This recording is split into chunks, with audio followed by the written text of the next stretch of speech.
My name is Jan Harzan. I'm the executive director for MUFON.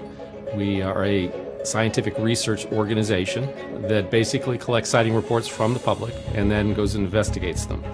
Our mission statement as an organization is the scientific study of UFOs for the benefit of humanity, and we have three primary goals. We investigate UFO reports, we promote research into the UFO subject, and we educate the public on our findings. We have 3,000 members worldwide. Many scientists, physicists, PhDs, metallurgists, biologists, all the way down to just the average citizen who really wants to get involved. Some of those have chosen to become field investigators, and they go through our field investigative training courses. They become part of the team in their state or country where they reside, and they actually get engaged in going out and meeting this phenomena head on. We've recently formed a science review board, and that board is made up of scientists from around the United States and around the world to review some of our more significant cases and try to render an opinion on them. What we'd like to do is be more outbound, more outspoken in terms of the really true UFO cases. So MUFON is moving forward with this approach, and we'll be publishing papers in these different areas to allow the general public and even the scientific community to be able to be challenged by what we're finding. That's the strength of MUFON as an organization, is being really the truth seekers of the UFO field.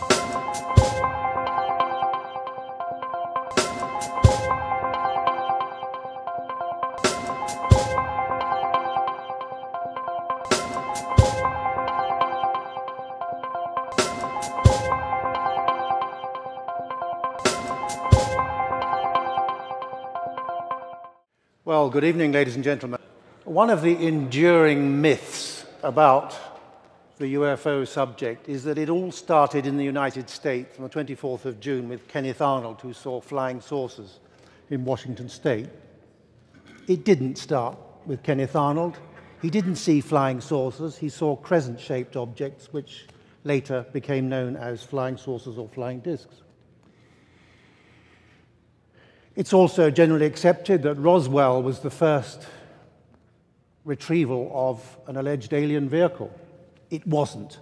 There were several in World War II, several in various parts of the world, including New Mexico in 1945, Missouri in 1940, apparently. It's also a myth that governments began official investigations in 1947. They didn't. They started in 1933, in Italy and Sweden, as a matter of fact. If we can have the next slide.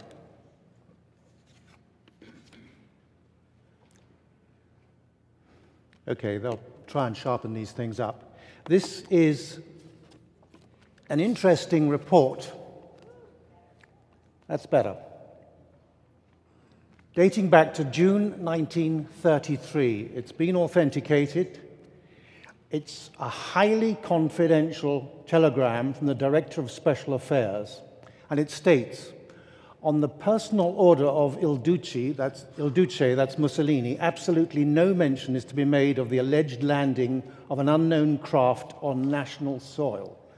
Maximum penalty for non-compliance will be enforced by the Tribunal for State Security. And the Italians, in fact, under Mussolini, set up a top-secret special research group, number 33. And Mussolini presided. He was very interested in the subject, himself being a pilot. And it was also directed by Marconi, the famous engineer. And there were a number of astronomers and various dignitaries who headed this top-secret group. Next, please. That's just a Japanese Navy photograph of UFOs taken in the Pacific during World War II. The so-called Foo Fighters are often referred to as amorphous blobs, if controlled or semi-controlled.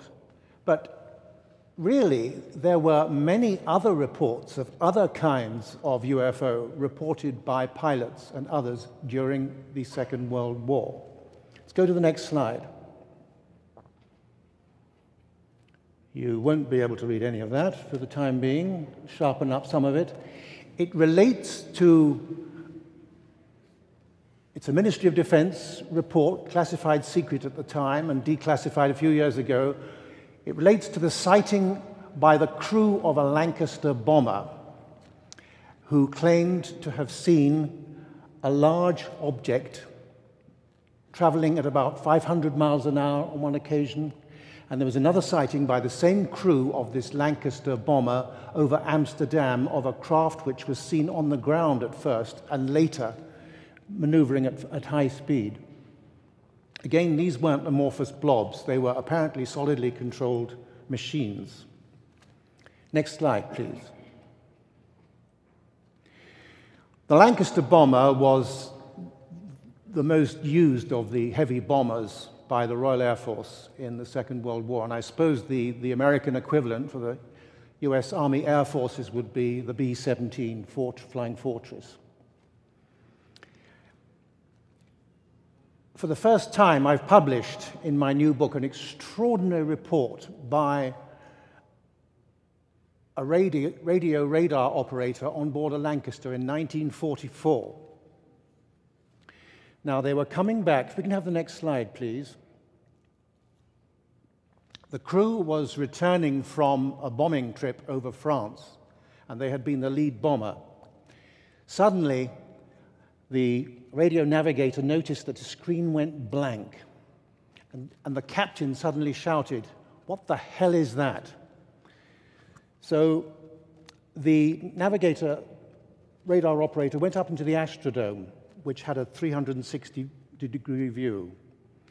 And he saw an enormous string of lights that it seemed like miles in length. And then he said a gray saucer-like object emerged as part of the lights. Can we have the next slide, please? This is not a photograph, unfortunately. It's a sketch by this radio radar observer of this enormous object, and this is how he described it. Our Lancaster was a large aeroplane, but the only comparison I can make is that we were but a dot on a sheet of foolscap paper. After 3 minutes, it shot away at phenomenal speed, and the crew was left with an extraordinary feeling of calmness, which they were completely at a loss to explain. When they landed at their base at RAF Oakington in Cambridgeshire, they were astonished that there was a great deal more of the normal intelligence officers for the debriefing, and they weren't remotely interested in the bombing raid. They wanted to know about the flying saucer. That was 1944, so they weren't just foo fighters in the 1940s during World War II. There were many large objects seen. Next slide, please.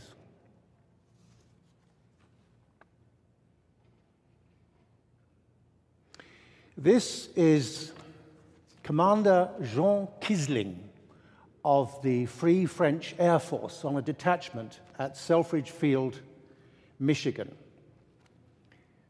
He was an instructor on P-47D and P-47N Thunderbolt fighters, and he's shown here at Oscoda in Michigan in 1944. He tells me that in July of 1945, there were sightings of what the military thought were the Japanese Fugo balloons, many of which were coming over at that time, mostly on the West Coast, but some made it as far as Michigan. And they were seen over the Selfridge Field base, Army Air Forces base. So the commander of the base asked for a volunteer to go and shoot down the Japanese balloons. Now, I know the American government's none too happy with the French for their failure to participate in the Iraqi war, but be it known that a Frenchman was the first to volunteer for the mission to protect America from what they thought were Japanese invaders. Anyway, Kisling took off. He went to the maximum height, the maximum service ceiling that his plane could reach. He managed to get one of these balloons in sight, and it looked spherical at first. And then he managed to get it in his gun sights, and 8, I think, 50 caliber machine guns converged on it as far as he knew. He started firing, and suddenly this thing flipped on edge to a disc and shot off at a phenomenal speed. And at that point, as he was telling me this, he said, I realized it was no balloon.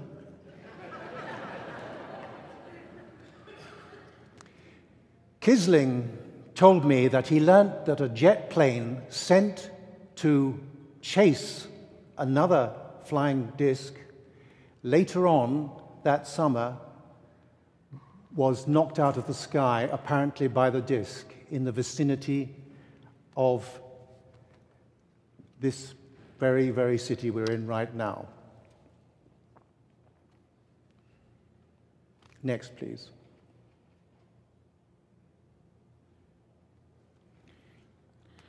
The ghost rockets, I've reproduced a few new, relatively new documents from the National Archives. It's very interesting regarding the so-called ghost rockets, which were never satisfactorily explained. My book has a foreword by one of the world's leading aviation historians, Bill Gunston.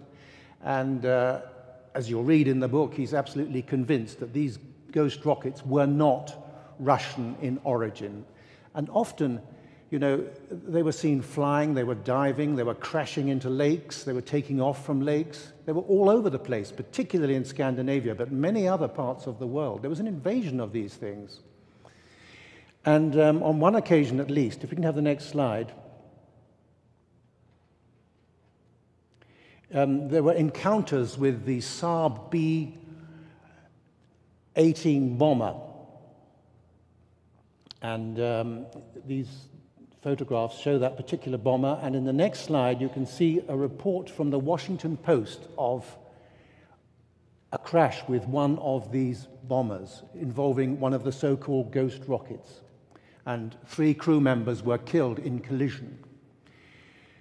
Of the other pilots who saw these things, none reported fins or any control surfaces of any kind on these so-called ghost rockets, which of course you need on conventional rockets. Next, please.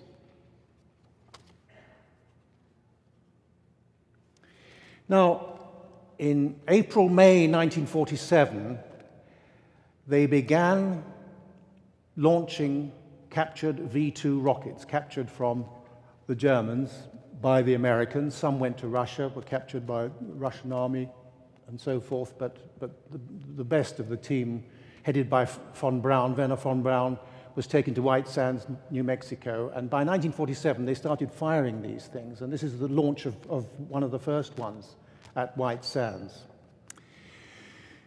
Interestingly, during several launches, unknown objects, often described as discs, were seen in the vicinity, and on one occasion, one was seen to fly around a V-2 rocket and to send it off course so that it crashed prematurely. Rockets don't land, normally, certainly at that time, and it crashed prematurely. And if we can possibly get some idea from the next slide, it was officially confirmed. Sorry you can't read this very clearly, but it was officially confirmed by the director, Lieutenant Colonel Harold Turner, commanding officer of White Sands, that peculiar phenomena were responsible for the V-2 going astray. Official. Next. Well, what happened next was that the US Army in particular, and to a lesser extent Army Air Forces, started firing at these things at every available opportunity. They'd fired at them, as you all know, in 1942. 1,430 rounds of anti-aircraft shells were fired at these things in Los Angeles during a 5-hour alarm witnessed by over 1 million people, confirmed officially by the American government, a letter signed, a memorandum, secret memorandum from George C. Marshall, 5-star general.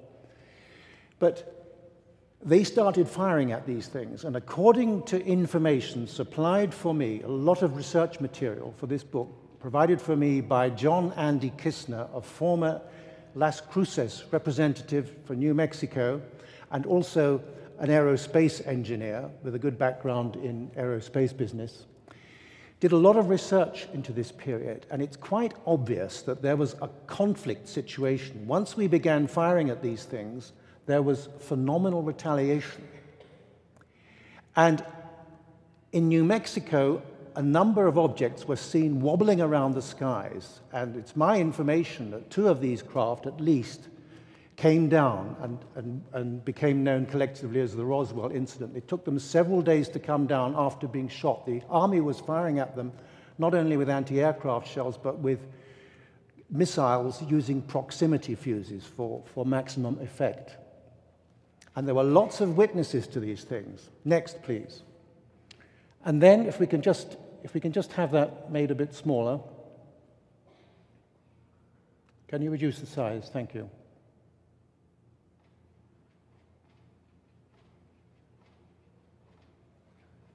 That sounds bad news. No? The next one, please, and a bit smaller. Thank you very much. Just a little bit smaller. Is it possible? Other way around. Thank you very much. Anyway, what ensued in May, June, July, and continuing in 1947 was a worldwide series of extraordinary and mostly unexplained air disasters. We're not just talking about the United States, ladies and gentlemen.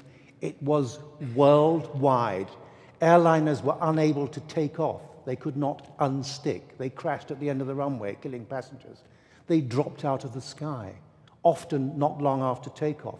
Military planes sent to intercept the UFOs were knocked out of the sky by some mysterious force. The official explanation was that the planes ran out of fuel, you know, like 5 minutes, airliners ran out of fuel like 5 minutes after takeoff. And President Truman, there was an emergency situation, was declared. President Truman declared an emergency. Next slide, please. And there were continuing efforts to try and shoot these things down. And it talks about, that's all right, that doesn't matter, I was going to mention a bit more, but anyway, it talks here about a P-80, that's a shooting star jet fighter, was sent up. Where's the button on this? Here we go. No. Wrong way around. That's better. P-80 jet fighter was based in California, sent up. But in fact, what I have learnt is that following the recovery, or following the Roswell incident, according to my information provided by Andy Kistner, a shooting star landed on 15th of July in New Mexico on a remote stretch of Highway 380, 25 miles southwest of the Corona crash site at Carrizozo. I'd never heard of Carrizozo before. Anyone here heard of Carrizozo? Bravo. Close to the northeast corner of the White Sands missile range. Its mission, to provide air cover for the recovery operation in case another disk attempted to impede elements of the T-Force. I'm told by Kistner that a technical intelligence team known as a T-Force was dispatched to recover the disks in the New Mexico desert, and this plane was to provide air cover. On the 18th of July, the plane took off from this remote strip on the road near a garage and immediately crashed into the garage, killing at least one other person and, of course, the pilot. This event was only mentioned in a few local newspapers. Next, please. Next. Thank you. That was the P-80 shooting star. It might just as well have been a pea shooter. This is a lady, Rosine Cordes, who was at Roswell at the time of the Roswell incident. Her father owned the Hub Corn Ranch at the time. Her name now is Regine Cords. She was married to an Air Force guy who became Deputy Chief of Staff of Intelligence later on at Strategic Air Command.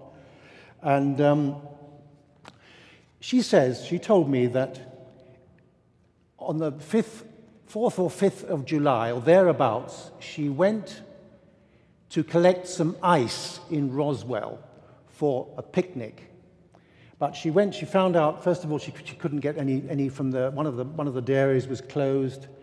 She went to the train station for this picnic, and she said, I went all over town looking for ice for the beer.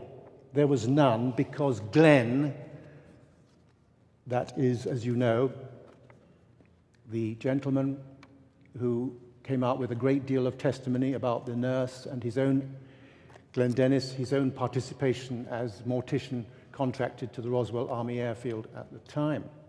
So this confirms his statement that the Army the Army Air Forces were keen on getting ice.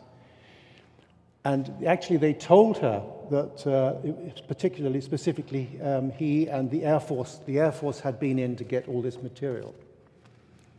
Next, please. Werner von Braun is said to have been one of those taken to one of the crash sites. I don't know which one in particular. This is information that's been made available to me by Clark McClellan, a former NASA worker. It's interesting, there is some confirmation from Dr. Robert Sarbacker, who Mr. Dolan was talking about earlier on, that Werner von Braun would indeed have been asked to be involved in the study of the materials. Next, please.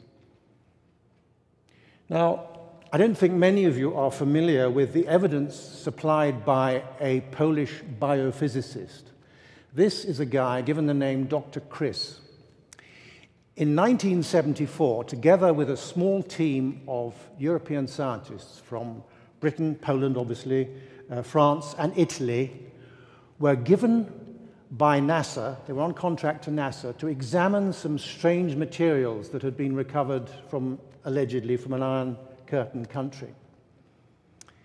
They were completely, the biophysicists were completely baffled by these samples. The metal, for example, had a melting point of above 2,000 degrees Celsius. There were odd materials. But that wasn't the end of it.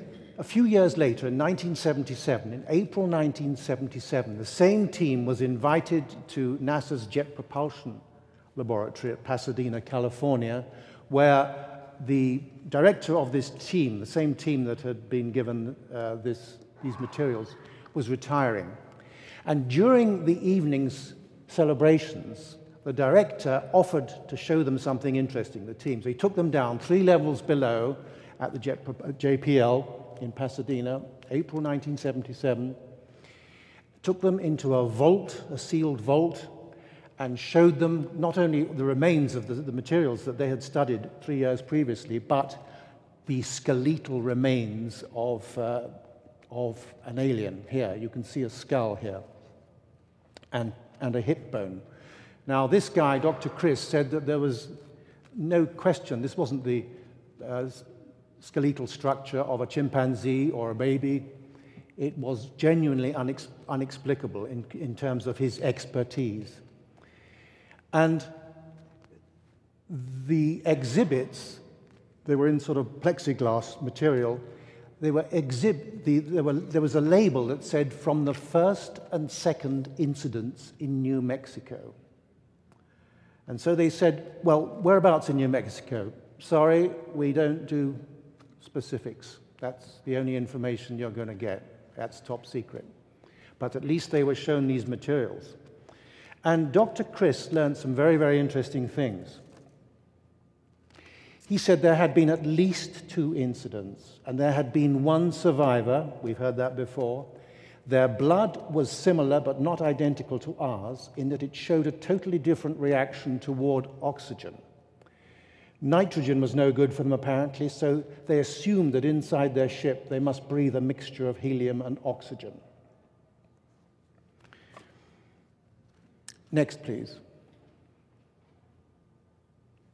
Now, I had a friendly argument with Bud Hopkins earlier this year when I saw him in April about Colonel Philip J. Corso. He said, "Tim, this guy says he was in the National Security Council. He was not. It's been proven." Well, unfortunately, Corso didn't have much of a hand in writing The Day After Roswell, so there are lots of mistakes in the book.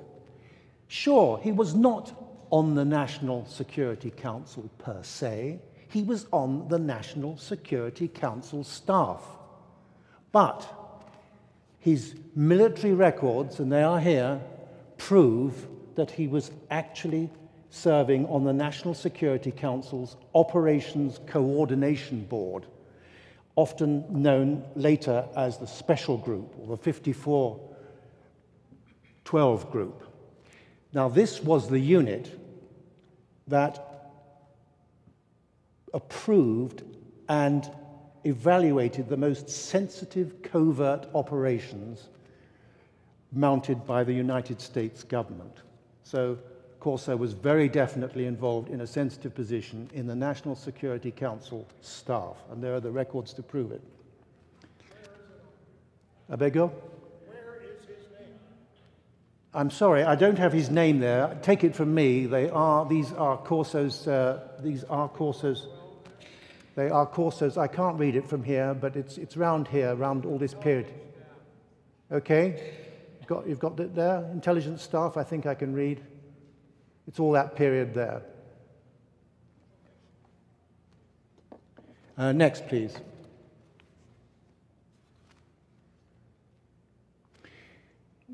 This is just part of a top secret United States Air Force Europe report, which relates to a conversation by the American US Air Force's Europe intelligence specialists with their Swedish counterparts, and it makes for some interesting reading.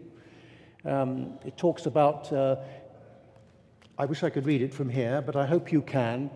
The second paragraph in particular, I think, is quite interesting, that these phenomena are obviously the result of a high technical skill which cannot be credited to any presently known culture on Earth. Next, please. This is General Vandenberg.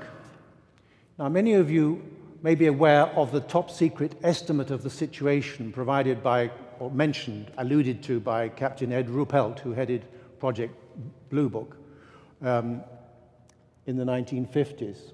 So the first head of Project Blue Book.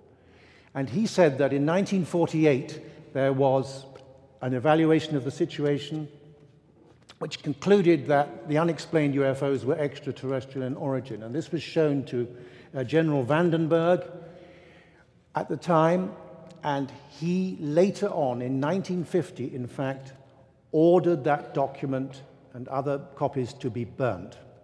And let's just have a look. I found the actual order to burn the document in my files in the next slide. Not very clear, but this is 1950. It is requested that action be taken to destroy all copies of the top secret air intelligence report. Because, said Vandenberg, it would cause a stampede if it was released. Next. This is just part of a secret Army document relating to the extraordinary number. There were many, many top secret and secret meetings at White Sands because of the proliferation of UFO sightings in the areas where, of course, nuclear weapons were stored and tested. And it just gives an idea of some of the, the high caliber of scientists that were involved at that time. Next. What about Great Britain? Well, the British government established the top secret Flying Saucer Working Party in 1950, and it was disbanded in 1951. This is part of the disbanding note. Their remit, with the help of the Americans, was to discourage public interest and to debunk even the most, and particularly the most convincing sightings by pilots. Thus, when, the next slide please. Thus, when in September 1950, this guy, Flight Lieutenant Stan Hubbard, a test pilot at Farnborough, the experimental aircraft establishment, he and two other officers saw a 100-foot disc. And this is how he described it. He says, as it got closer, it made a heavy, dominant humming with an associated subdued crackling, hissing sound, which reminded me strongly of the ambient noise inside a large, active electrical power generating station. The periphery of the object was edged by a band of darker color which kept changing appearance, from which emanated strange, bluish, flickering points of light. Most remarkably, he continued, there was a smell of ozone that normally is associated with heavy electrical discharges. Well, their report was investigated. Remember, there was not just one pilot on the ground that saw this thing at low level, coming right over these pilots. But there were others. The Flying Saucer Working Party visited them, took their statements and everything, and concluded that they had obviously mistaken an ordinary conventional aircraft for a flying saucer. Next, please. This is an interesting letter. I don't know how many of you are familiar with it. It's actually from the it's dated 10th of March, 1950. It's sent to Dr. Robley Evans of MIT, and it's from Colonel Robert Blount, U.S. Air Force Chief, Medical Research Division, Office of the Surgeon General. And the second paragraph says, I have also received information that a new report is in the process of being published and will be classified top secret. This obviously relates to the subject. It has recently been rumored that one of these so-called flying saucers crashed in Mexico. However, the details are somewhat bizarre at this moment. It's interesting to have that document officially released in the National Archives. Next, please. This is Major General Charles Cabell, who was Chief of Air Force Intelligence in 1951, later Deputy Chief of CIA. According to Captain Ed Ruppelt, there was a top-secret meeting held at the Pentagon in 1951, at which General Cabell blew his top. They had been telling him all the unexplained sightings have been sorted out, there's nothing to it, so don't worry about it. Apparently, he just glared at them all for 45 seconds and then said, I quote, I've been lied to and lied to and lied to and lied to and lied to. That's right, 5 times. I want it to stop. I want the answer to the sources, and I want a good answer. So you see, obviously, Cabell did not have need to know, not at that time, at any rate. Next, please. Okay, this is an interesting report that I've published in Need to Know. It's actually from a special Air Force unit, special group, AFOIN, special group, within Project Blue Book. Project Blue Book, a lot of the intelligence was actually compartmented, even within Blue Book, it seems. And this is a report sent to Naval Intelligence about 9 reports of submarine contacts with unknown flying or whatever, undersea. I don't know whether they were undersea or what. It's not known. I have been trying for a long time to get hold of this document. I have yet to succeed. This was 1952. Next, please. Of course, you're all familiar with the Washington merry-go-round, and on 2 occasions, at least in July of 1952, sources were all over the place. often at very low level. You read the official reports about blobs and occasional radar trackings. Nonsense. These things were seen sometimes at very low altitude, even at building level in DC by a number of witnesses. There's a lot of new information I've dug up about that. Next, please.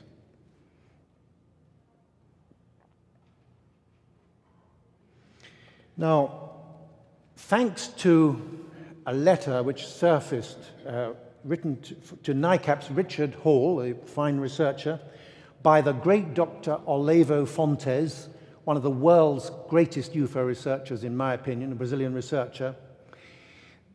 This is Fontes managed to get the official United States Defense Department figures for accident statistics affecting military aircraft alone from 1952 to 1956. And here they are. There were 18,662 major accidents involving Air Force and Navy jet interceptors, mostly of the type involved in chasing UFOs. Of course, most were attributed to explainable accidents, but 9.5, that's 1,773, were due to unknown factors. Now that chimes with what Leonard Stringfield was told by several sources, that at that time the Americans were losing a plane a day to the flying saucers. Next. This is an F-9F Panther jet, and in February of 1953, First Lieutenant Ed Bolocco was sent to intercept from Edenton in North Carolina, sent to intercept a flying disc. He got to within firing distance, and he pressed the trigger on the control column. Unfortunately, the guns were empty. Then he said, with full throttle, I got to about 350 feet from the UFO when my entire cockpit was bathed in a strong blue-white light. Everything seemed to be motionless. As he glanced at his gloved hand, he was shocked to discover that he could see right through the glove and flesh to the bones. It was like an X-ray, he said. For what I think was several seconds, there was no sound, not even the sound of my engine. Suddenly there was a flash, and the UFO broke away at incredible speed as sound and motion returned. Next, please.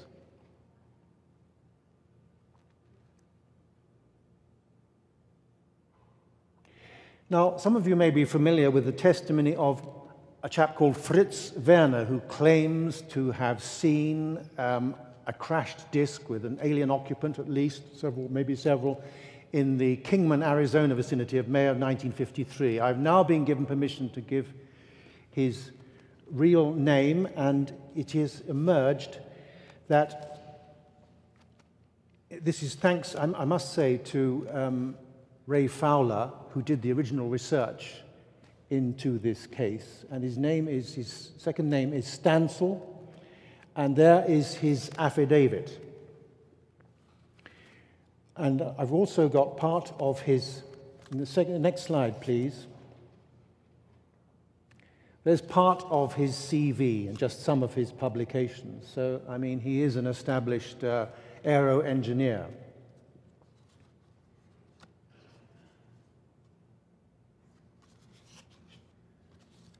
Next, please. I think this is one of the most phenomenal cases.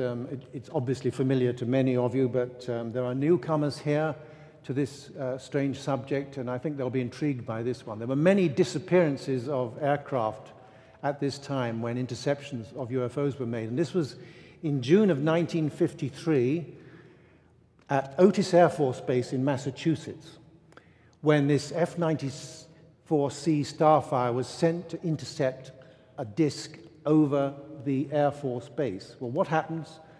They got to just above 1,000 feet to chase this thing when the engine conked out and all the power systems failed. So they had to think quickly. Normally, the radar operator in the back ejects first after ejecting the canopy, but he didn't do so, so the pilot decided to get out. He ejected the canopy, then he ejected, and he landed, fully expecting to see his navigator not far away.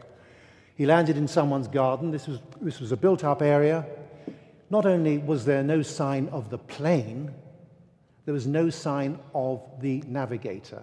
Neither was ever found, despite a long air-sea rescue search as well. The only thing that survived was the captain, the pilot, and the cockpit canopy. Next. I'm often asked why it is that, rather than farmers in the Brazilian outback and so forth, why is it aliens never contact our leaders, our military? Well, they have, actually. But the thing is, the higher you go, the less likely, the further you have to fall if you start talking about your contacts. I'm firmly convinced that a number of high-ranking officials have indeed had contact. It wouldn't make sense otherwise had they not had any. But this is Sir Peter Horsley, who I knew. He was Deputy Chief of Strike Command with his finger on the nuclear trigger. You've maybe read about his experiences in my book, Alien Base. He claims to have had, while he was working for the Queen and Prince Philip at Buckingham Palace, he was a military attaché to Buckingham Palace for 7 years, working mostly for the Duke of Edinburgh. He claims to have had a 2-hour meeting with an extraterrestrial, human-appearing being in the middle of London. And all those details I'm sure many of you are familiar with, but Sir Peter told me that he learned a great deal, and it was a very, very disturbing experience for him. He learned a great deal about various entities coming here, their extraordinary powers, their ability to take care of themselves by their astonishing abilities such as telepathy and various other abilities. What bothered Sir Peter more than anything, he told me, and this didn't appear in his book, and I published it for the first time in my new book, is that not only could this alien read Sir Peter's mind, he knew all Britain's top secret nuclear secrets. Next. Anyone know who this is? Any volunteers?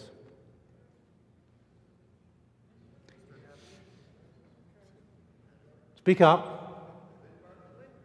Lindbergh. It's amazing how many people say that. No, it's not. I'll put you out of your misery. This is 1942. This is Frederick C. Durant, who headed the UFO debunking project for the CIA in 1953. You may remember that. This was him in 1942. He was a test pilot, naval officer. He became a commander later on. He was a specialist in missiles, rockets.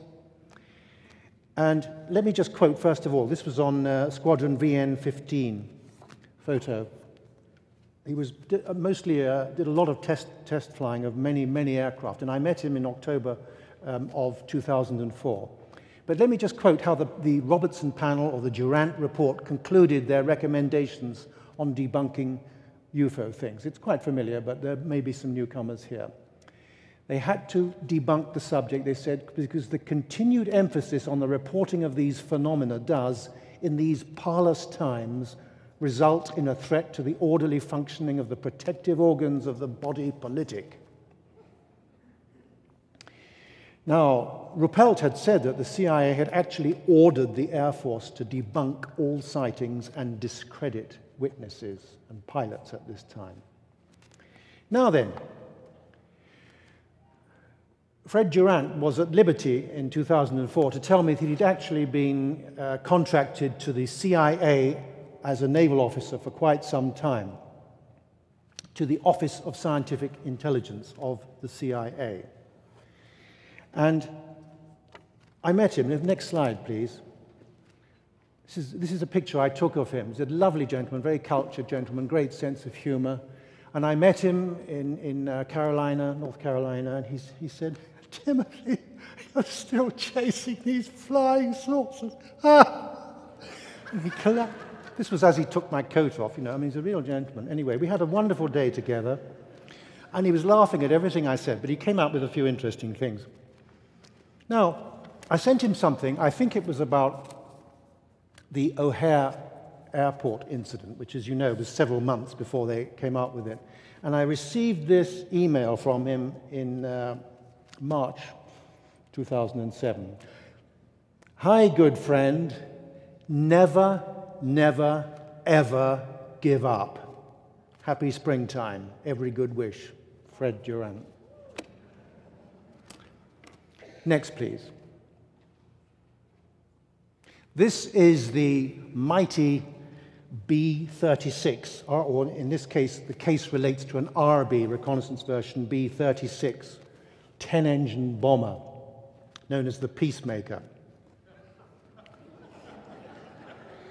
Now, there's an extraordinary case which happened in 1956, which was thoroughly checked out by Richard Haynes and Franklin Carter and published in the International UFO Reporter and elsewhere. This aircraft was on a reconnaissance photo-recce flight from Ellsworth Air Force Base, Rapid City, South Dakota.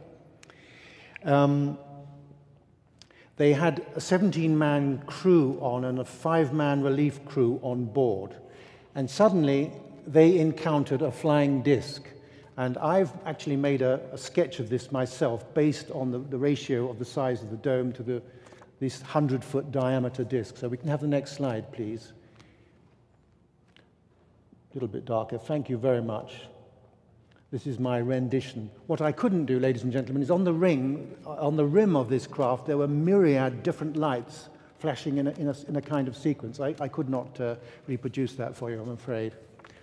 But anyway, it's interesting that the crew all took pictures with special 35mm Hane cameras that had been issued to them by Project Blue Book in such an eventuality.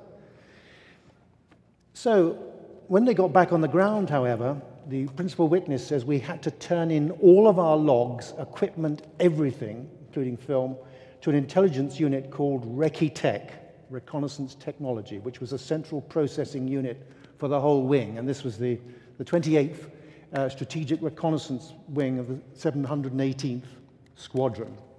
Very, very impressive case. And there were many reports like this, of really close encounters with these guys. Next, please. Now, unfortunately, this is not a photograph, and I do not know the name of the aircraft carrier involved. It was published in the Communion newsletter, Whitley Strieber's newsletter, many years ago, and I find it very convincing, particularly in view of other cases involving aircraft carriers which I've come across. Now, this took place in the vicinity of the Philippines in 1957, and according to the US Navy radar operator, he said the top of the radar screen suddenly whited out. Within seconds, the radio commentary from all the 4 accompanying destroyers described a large cylindrical metal object located immediately above our carrier. When I joined the over 3,000 men from 5 ships who were out on deck, I was able to see a dark gray cigar-shaped object over 4,000 feet long and about 350 feet in diameter. The carrier captain refused to launch any jets to investigate. You know, on aircraft carriers, they usually have 2, sometimes 1, but I think 2, like particularly F-4 Phantoms at the time, to launch to investigate any sort of intruders, to check them out. But they weren't launched. So if any of you know the name of that aircraft carrier, I'd be very glad, I'm sure we'd all be glad to hear of it. But I have published in my book other cases involving named aircraft carriers. Next slide, please. This is Gordon Cooper, astronaut. I knew him, I admired him, I dedicated need to know to him. I have a great admiration for him, and certainly one of the most laid-back of astronauts. And he not only chased UFOs when he was with the US Air Force Europe in Germany in the 1950s, but in 1957 he was director of the Flight Test Center at Edwards Air Force Base when a flying saucer actually landed on the base and was filmed with all types of film by his camera crew. And now, Gordon Cooper did not see this event himself. He's published the story in great detail in his book, in his autobiography. And he wasn't allowed, he was told he had to send the film back immediately after it had been developed. He wasn't allowed to project it or anything, but he managed to have a look at a few frames, and he said it was quite clearly a disc, and it had come down and landing legs about 30 feet in diameter, and then it took off. Next. This is Admiral Hillencutter. I always quote his extraordinary statement in 1960, partly on behalf of NICAP, Major Kehoe's organization, which was sent as a letter to Congress. And he'd said, you know, behind the scenes, Air Force officers are soberly concerned about the UFOs, but through official secrecy and ridicule, note that, official ridicule, many citizens are led to believe the unknown flying objects are nonsense. And that's coming from Admiral Hillencutter, who was one of the early directors of the CIA. Next, please. Just darken that a little if possible, please. Thank you. That's it. Thank you very much.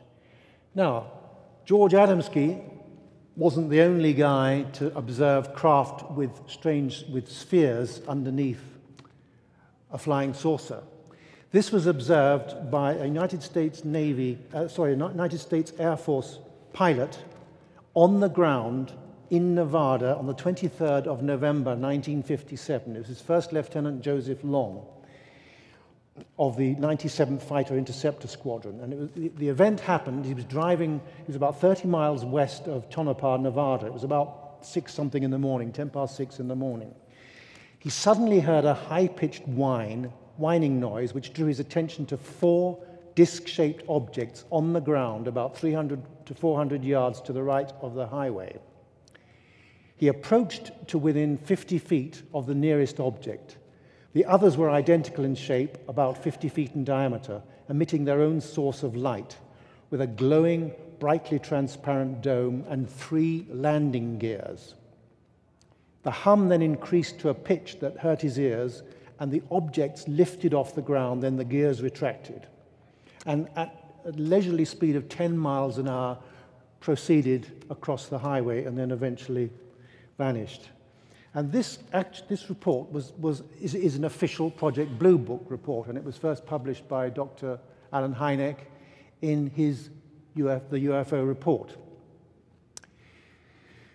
I can tell you, in case some of you hadn't suspected, that Dr. Alan Hynek not only was contracted to the United States Air Force from the 1940s and onwards, but also to the Office of Scientific Intelligence, Office of OSI, Office of Scientific Intelligence, Central Intelligence Agency. Next, please.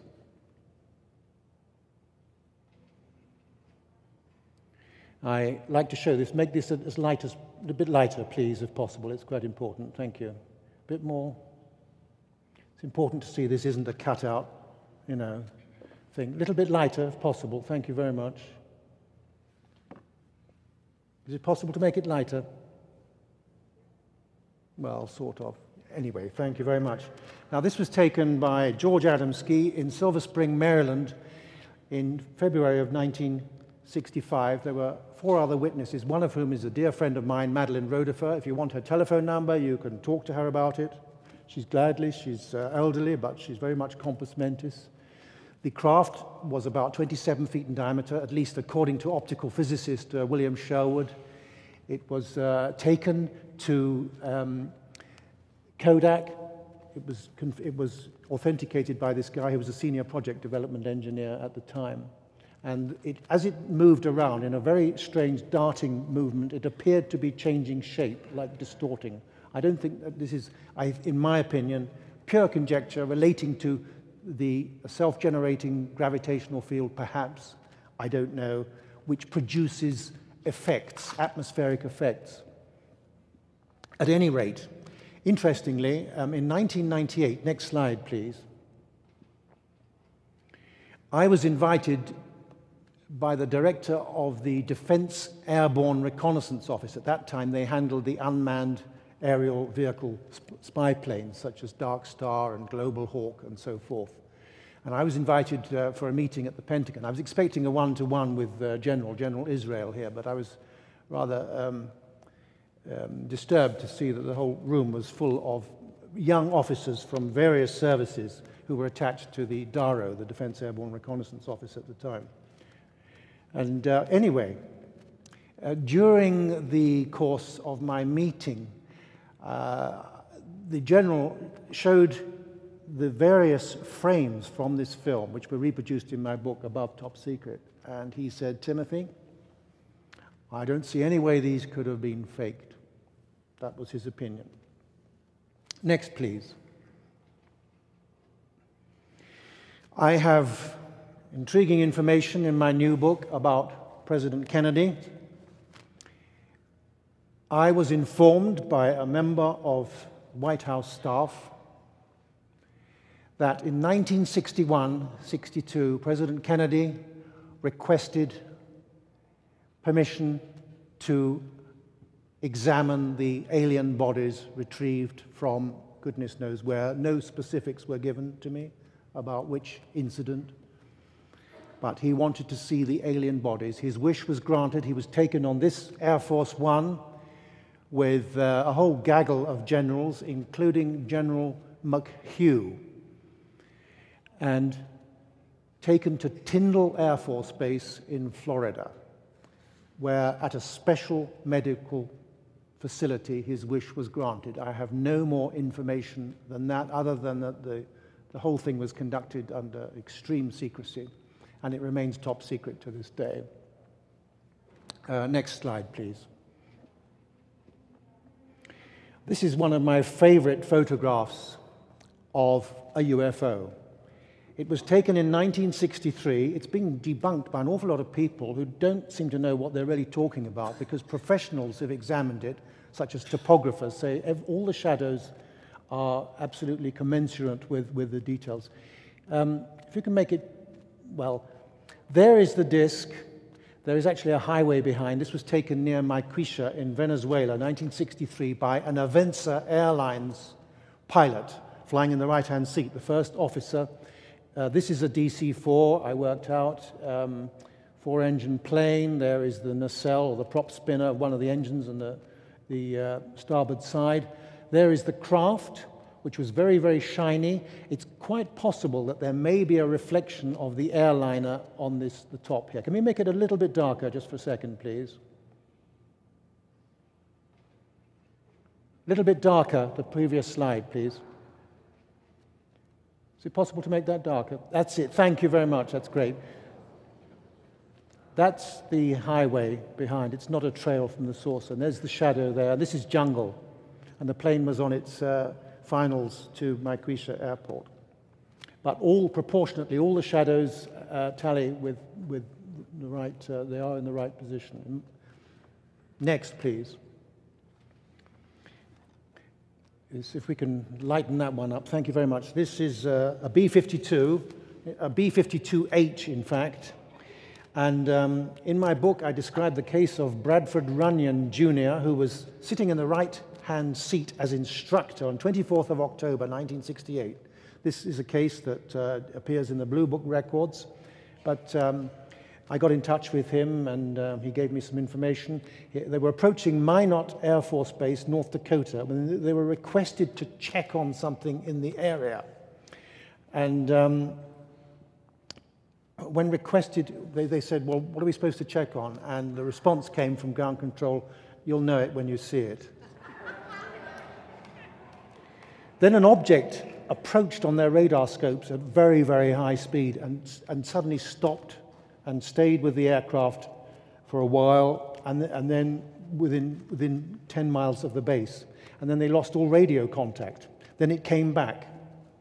Then they were instructed to overfly this object, which by this time had landed at Minot Air Force Base near a nuclear missile bunker. We were told to go back and overfly the object, again losing radio contact with base. The radar return on our B-52 showed the UFO about 5 times as large as a KC-135 tanker. That's the Boeing 707 tanker version. And the closure originally was estimated at 3,000 miles an hour. Looking down on the object from 2,000 feet, it looked to me several hundred feet long and glowed dark orange with blue and green lights. Next, please. I don't know how many of you have seen a documentary called Apollo 11, The Untold Story. Yes?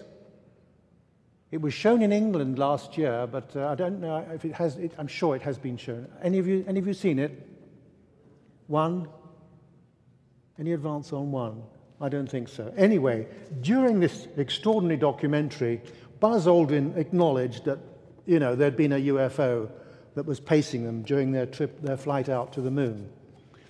And they were kind of worried by this, and they made a discreet inquiry to Mission Control and said, how far away is the rocket booster? And they were told, hey guys, that's 6,000 miles away. Well, and Mike Collins observed this thing through a telescope and said it was a bell-shaped object. Now, Aldrin said, obviously, the three of us weren't going to blurt out, hey, Houston, we've got something moving alongside and we don't know what it is, you know, can you tell us what it is? Because they realized that all sorts of people would be listening in.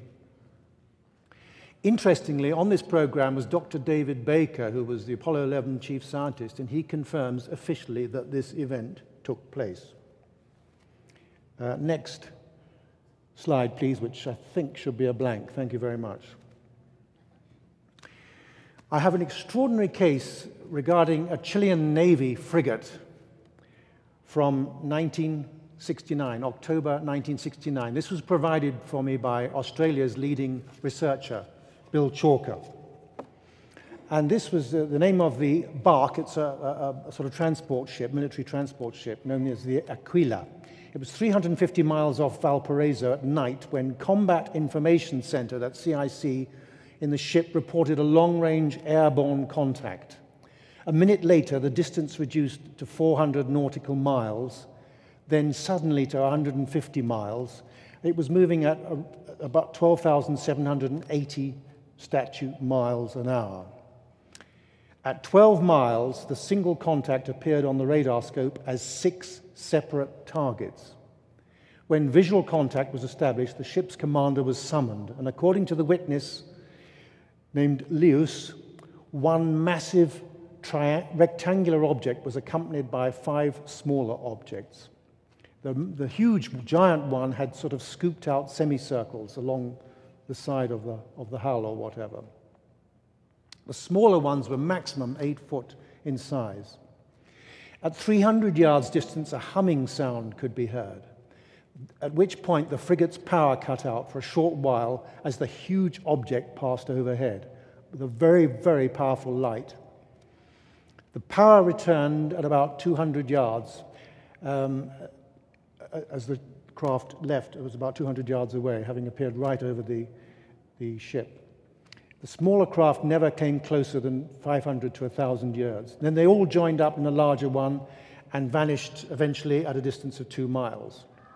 All on board were ordered not to discuss the incident, and the ship's log entry was changed, as it is in all cases involving ship's logs.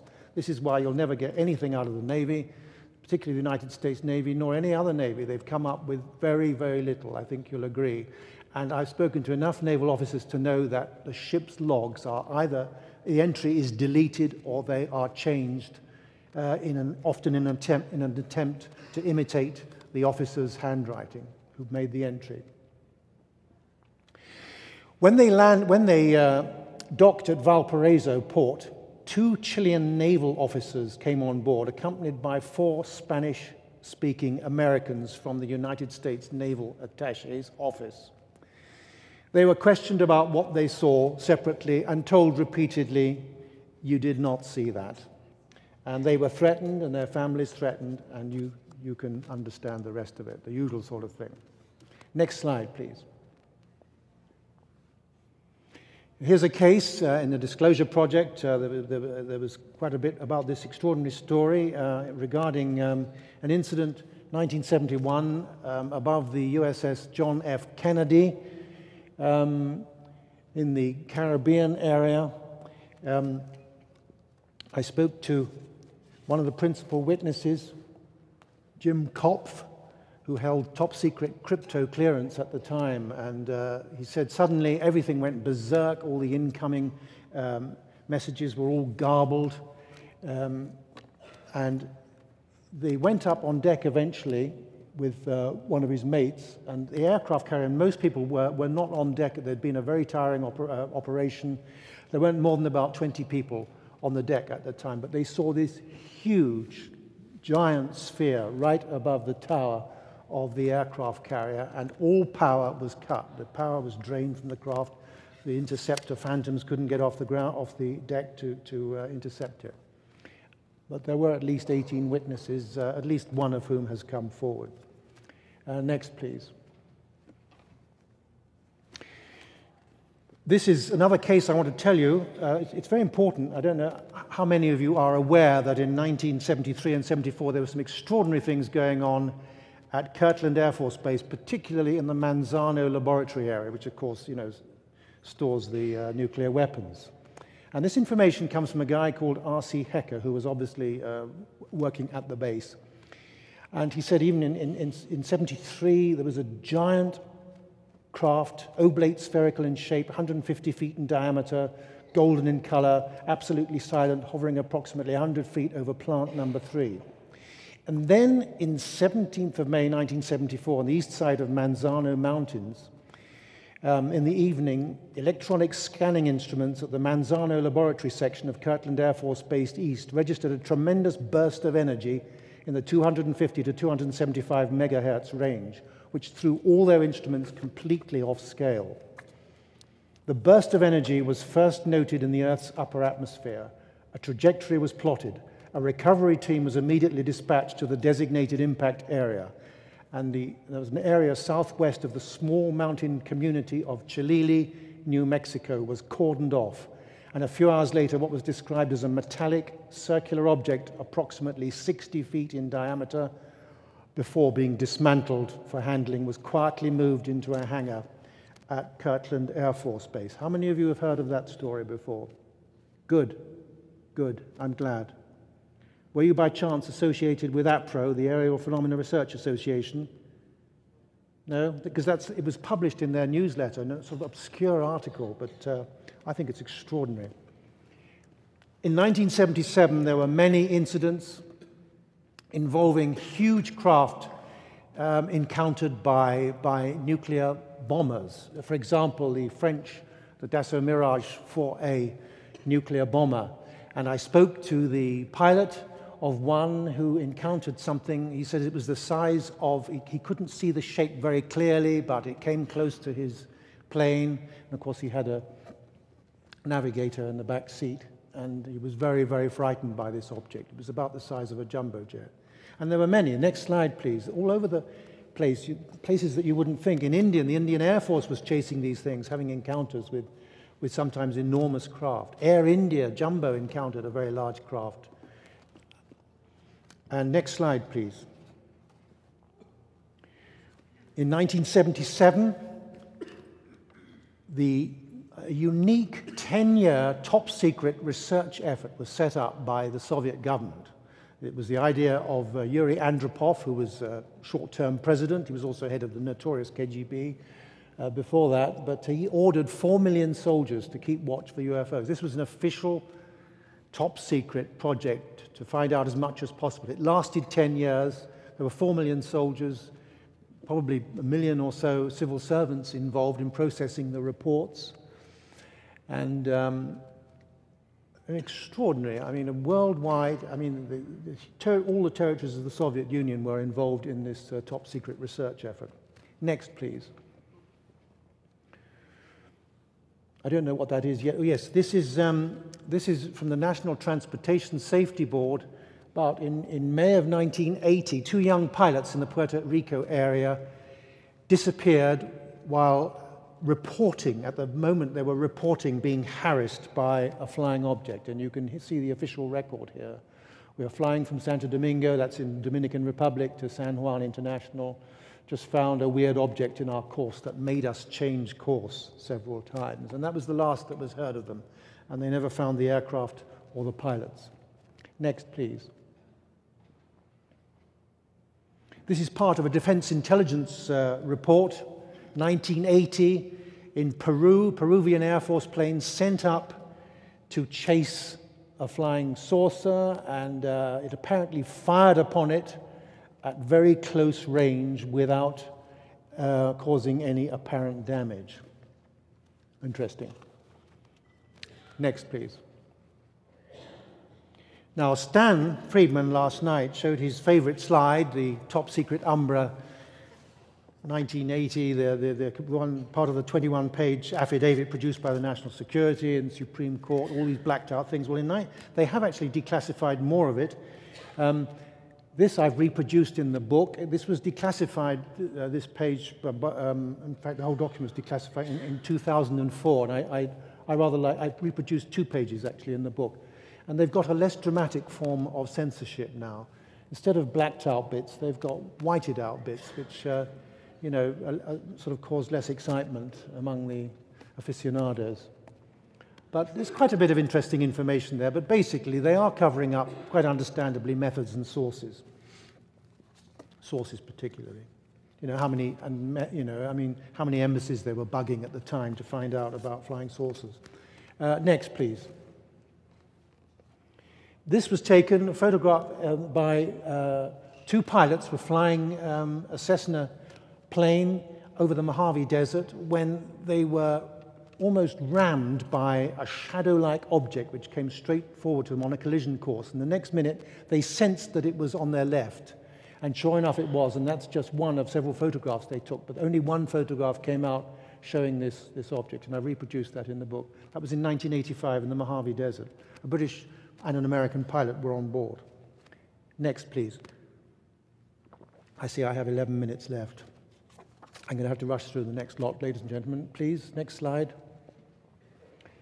This is, we heard about Woodbridge earlier on and about nuclear weapons stores. Well, no, there weren't any nuclear weapons here as far as I know, but just as in Woodbridge, the UFO was beaming down lights at the weapons storage area. And this is in Kapustin Yar in Russia. In 1989, USS Army Depot. Next one, please. Here's another one. In Kuibyshev, in September 1990, a triangular craft actually landed at a radar station, having first of all caused the radar scope to white out. It landed on the base, it fired a beam of light and completely destroyed the radar station number 12 here. But the beam of light passed right through one of the corporals without causing him any damage at all.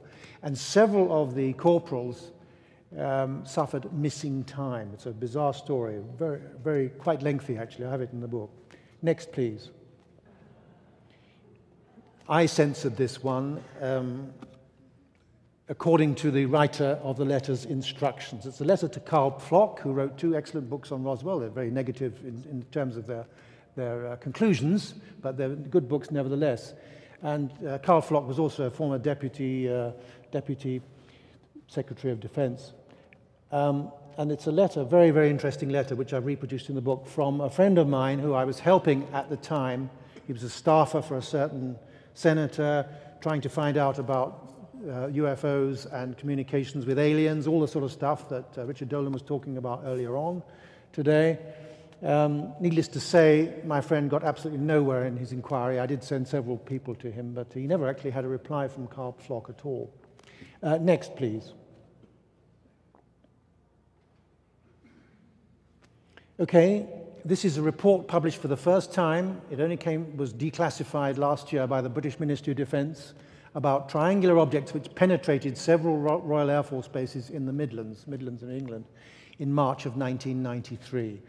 Next slide, please. Haven't got time to go into all the details, unfortunately, but quite clearly they acknowledged that this was a genuine unidentified object. Next slide, please.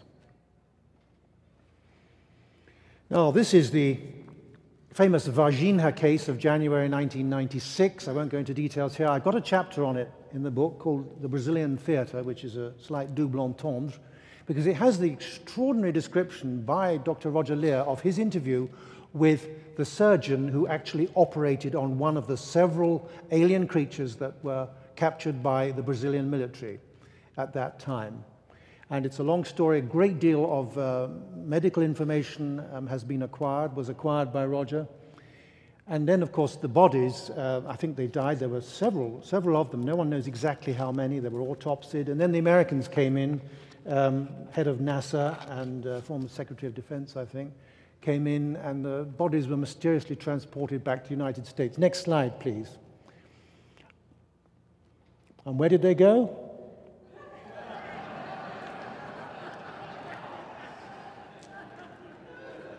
It makes sense, doesn't it?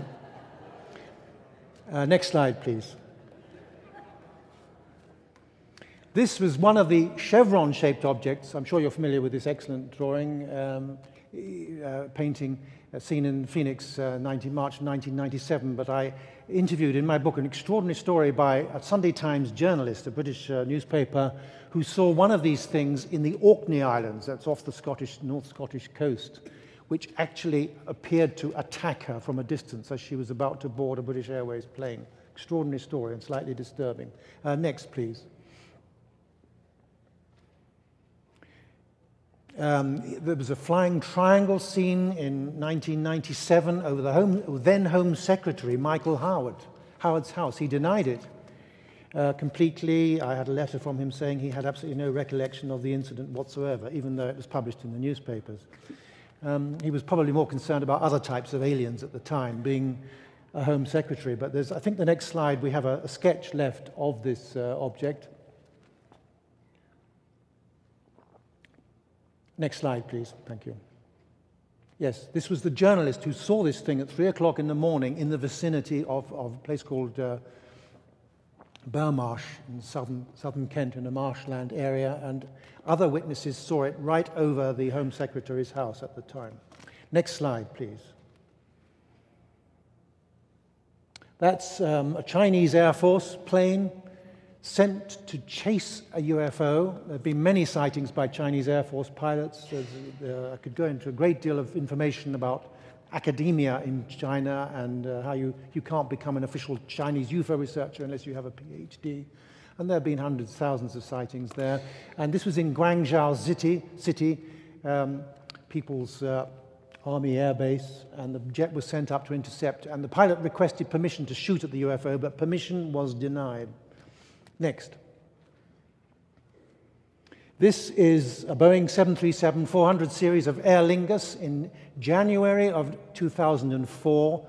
It was landing just after 8 o'clock at night on the final approach to Dublin Airport, when, according to a pilot in the landing pattern 5-6 miles behind, in a British Midland plane, saw a giant triangle appear from the sky, flashing violet strobe-type lights. It appeared right in front of this plane in a very harassing manner. It caused the plane tremendous turbulence. The outside air temperature heated to 164 degrees Celsius. There was denting on the wings. The air brakes were damaged. The plane had to make an emergency landing. There was pandemonium on board. Everything was denied, covered up. Later that night, 2 hours later, a similar incident happened to yet another plane. All the pilots were sworn to secrecy and threatened, apparently. There's a great deal of information, everything denied, but I think these are important cases. Next. And how does the Times, our Times newspaper, react to all this stuff? Pie in the sky. Flying saucers, a close encounter with the human imagination. UFOs do not exist. It is official, says the Ministry of Defense. Let's have a look. Next slide. This is part of a 465-page Ministry of Defense document, recently declassified a couple of years ago, dating back to 2000, dealing with unexplained aerial phenomena, UAPs. Classified, secret, you can say UK eyes only, they're restricted, secret. Does the Ministry of Defense say they don't exist? No. It even warns against the fact that there have been an increase in UAP events. This is talking about near collisions with UFOs, okay? And it says no attempt should be made to outmaneuver a UAP during interception. The government does take this stuff seriously. Next, please. I have 3 minutes left. That's just a photograph I pulled off the internet. I don't often do that, but I like it. It was taken in Puerto Rico. I've been there 7 times, and it has the look of authenticity about it for me. Next, please. I don't need to say anything about that. This is how the story appeared in the Times in London, in the weather section. Okay. Next slide. This is Paul Hellyer, former Canadian Minister of Defence. On the right, sitting with Steve Bassett there, and of course Richard Dolan and Stan Friedman. And this was in 2005, when this man, Hellyer, former Secretary of Defense, Minister of Defense in the Trudeau regime, he said, UFOs are as real as the airplanes that fly over your head. The classification was from the outset above top secret. So the vast majority of US officials, let alone a mere allied Minister of Defense, were never in the loop. The time has come to lift the veil of secrecy and let the truth emerge so there can be a real and informed debate about one of the most important problems facing our planet today. 1 minute left. Next slide, please. Well, ladies and gentlemen, thank you very much for your attention. I'm not going to go into the reasons why they're here and so on and so forth, but I thought you might enjoy this. Thank you very much once again.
Next slide, please.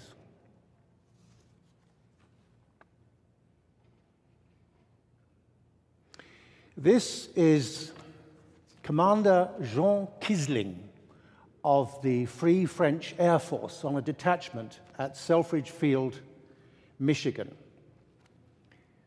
He was an instructor on P-47D and P-47N Thunderbolt fighters, and he's shown here at Oscoda in Michigan in 1944.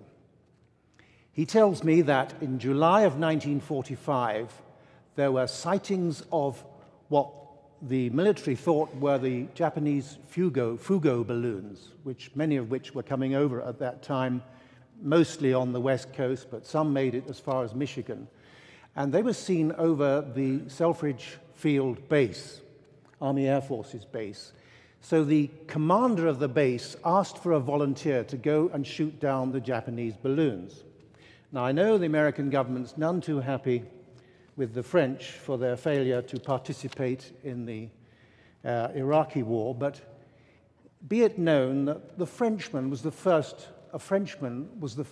to volunteer for the mission to protect America from what they thought were Japanese invaders. Anyway, Kisling took off. He went to the maximum height, the maximum service ceiling that his plane could reach.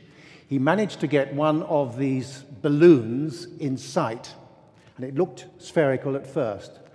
And then he managed to get it in his gun sights, and 8, I think, 50 caliber machine guns converged on it as far as he knew. He started firing, and suddenly this thing flipped on edge to a disc and shot off at a phenomenal speed. And at that point, as he was telling me this, he said, I realized it was no balloon.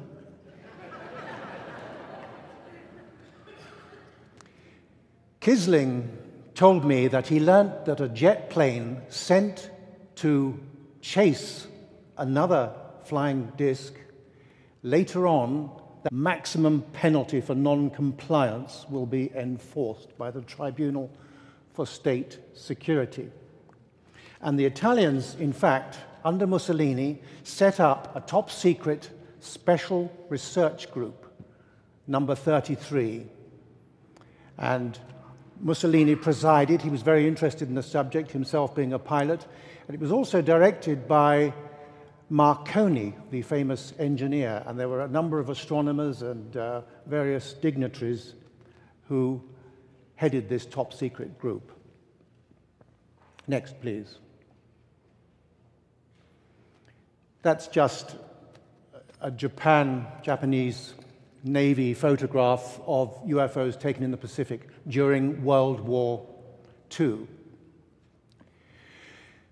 The so-called Foo Fighters are often referred to as amorphous blobs, if controlled or semi-controlled. But really, there were many other reports of other kinds of UFO reported by pilots and others during the Second World War. Let's go to the next slide. You won't be able to read any of that for the time being. Sharpen up some of it. It relates to,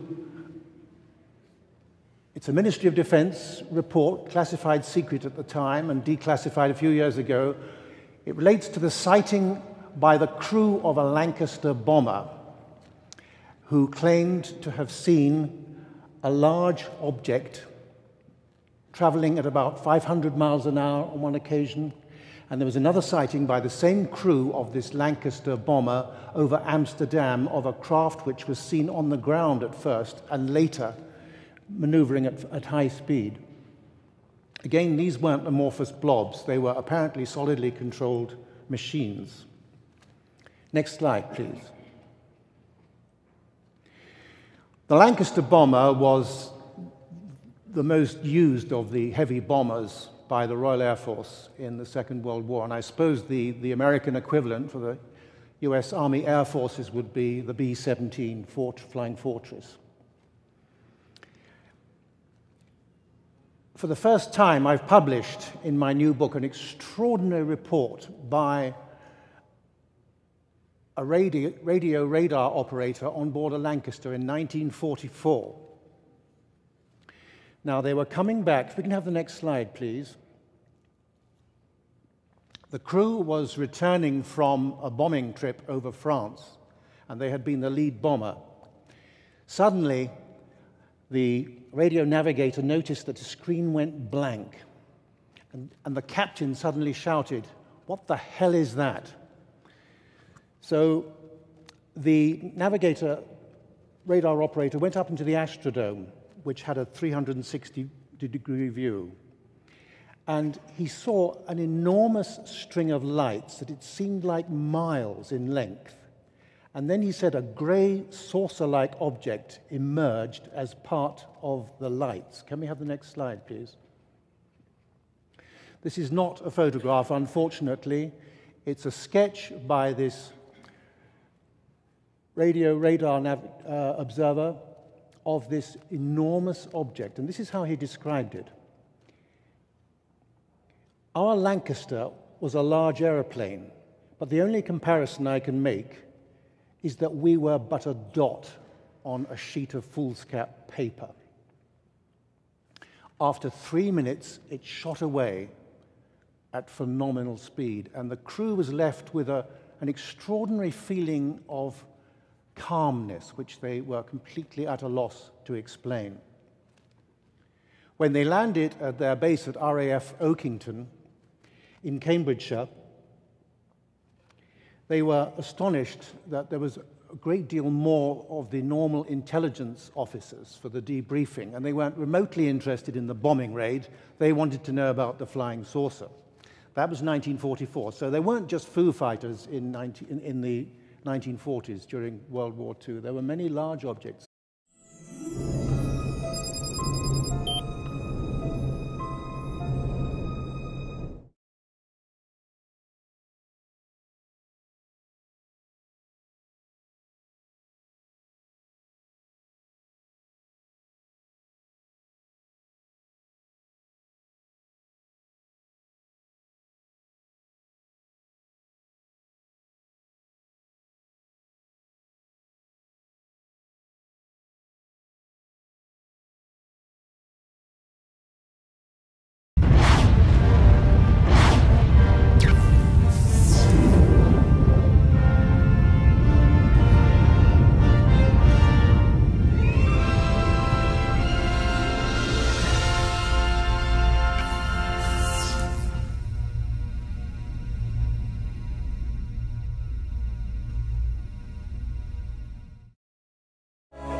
My name is Jan Harzan. I'm the executive director for MUFON.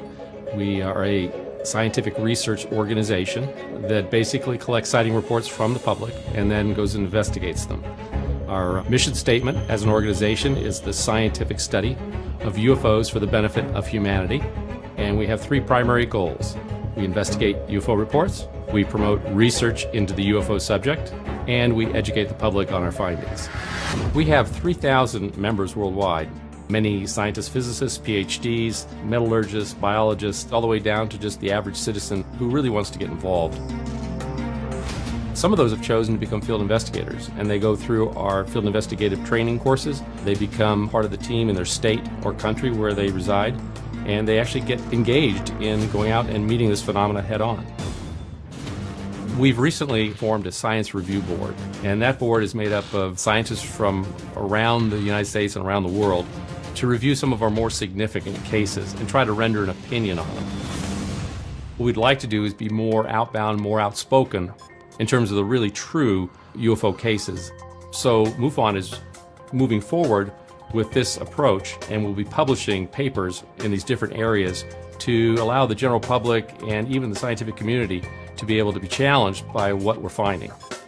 That's the strength of MUFON as an organization, is being really the truth seekers of the UFO field.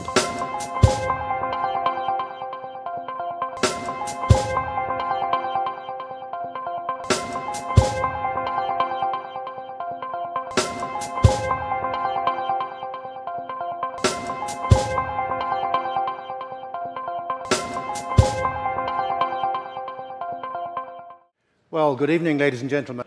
One of the enduring myths about the UFO subject is that it all started in the United States on the 24th of June with Kenneth Arnold, who saw flying saucers in Washington State. It didn't start with Kenneth Arnold. He didn't see flying saucers. He saw crescent-shaped objects, which later became known as flying saucers or flying discs. It's also generally accepted that Roswell was the first retrieval of an alleged alien vehicle. It wasn't. There were several in World War II, several in various parts of the world, including New Mexico in 1945, Missouri in 1940, apparently. It's also a myth that governments began official investigations in 1947. They didn't. They started in 1933, in Italy and Sweden, as a matter of fact. If we can have the next slide.